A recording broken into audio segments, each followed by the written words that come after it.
Welcome back to another episode in Speaking. I'm Annie Navarro, your television host. In our previous episode, we took up one-way oral communication. We said that speeches could be classified according to purpose, and these are speeches to inform, to persuade, and to entertain.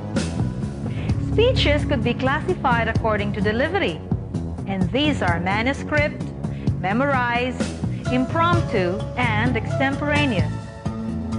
We also took up the many different ways by which our students could achieve effective oral delivery. In this episode, we shall focus on oral interpretation. It is often said that literature can never be fully experienced unless it is orally interpreted. Let me take you to a class where students attempt to interpret a poem orally. When the green woods laugh with a voice of joy, and the rippling stream runs laughing by. When the air does laugh with our merry wit, and the green hill laughs with the noise of it.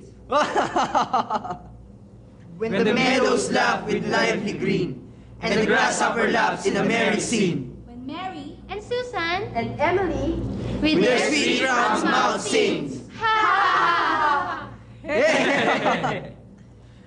When the painted birds laugh in the shades, when our table with cherries and nuts is spread.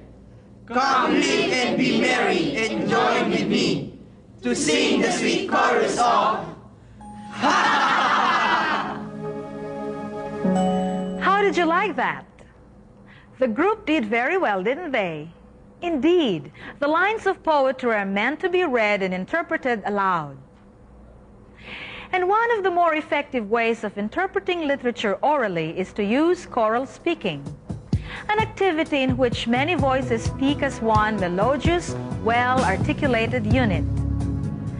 Did you see the group in this arrangement? Yes, they recited a piece in unison. The materials are most often poetry, though rhythmic prose, such as the Psalms, is highly appropriate. At times, the whole class may speak in unison, but usually there are subgroupings of students who speak responsively. Often, a group is divided into halves, each group speaking in alternation with the other. But there may be solos, duets, quartets, or any other type of grouping that will get a desired result. There are 4 basic types of choral speaking. But before I tell you about them, let us pause for a station break. Don't go away.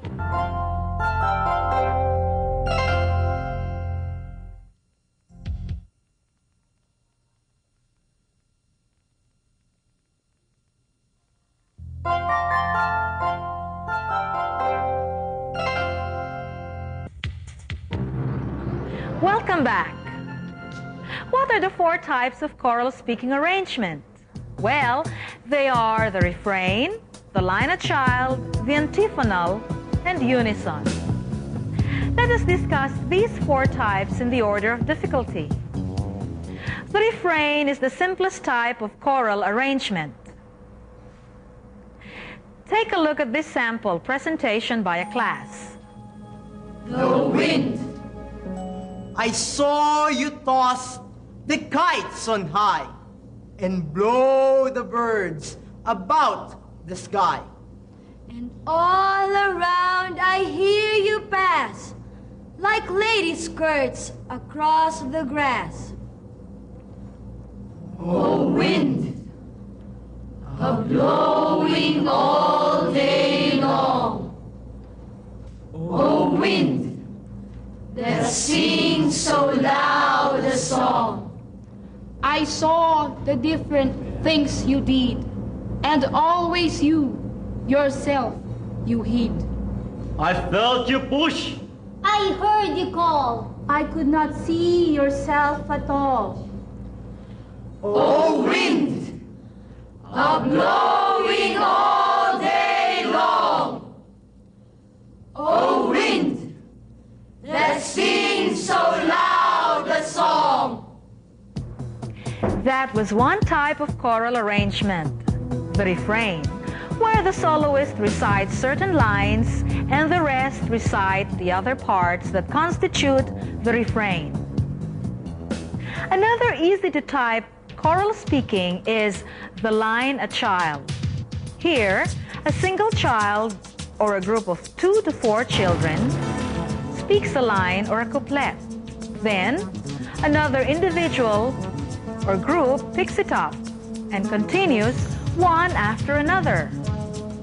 The poem must have lines or couplets that end with semicolons or periods, so that thoughts are not broken up by assigning different parts to individuals or small groups.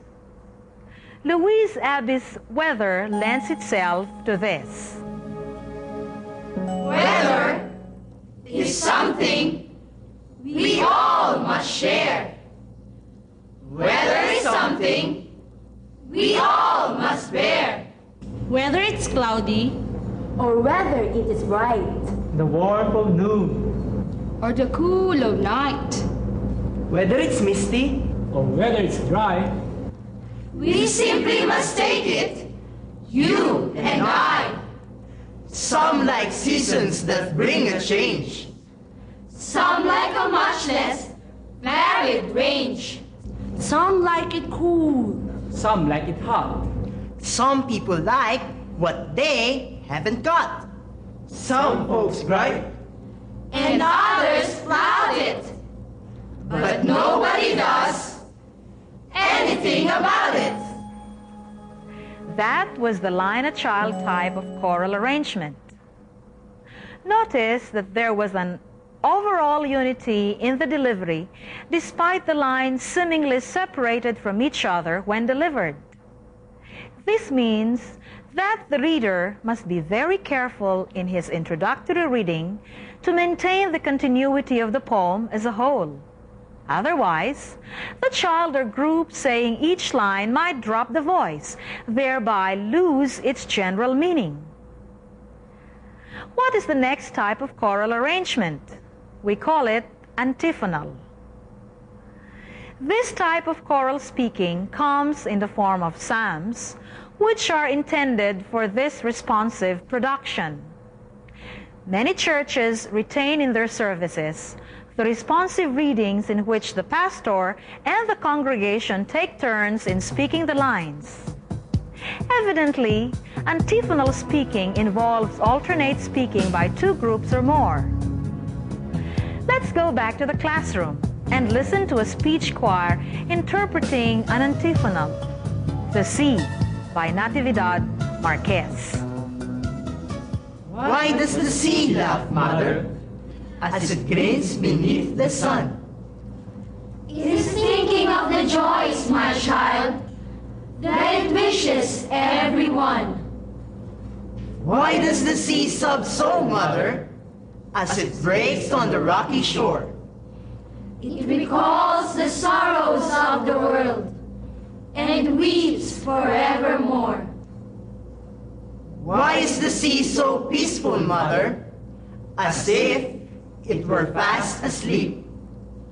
It will give your tired heart, dearest child, the comforts of the deep. What did you notice? How was the speech choir divided? Apparently into 2. The boys and the girls. Who asked the questions? Who gave the answers?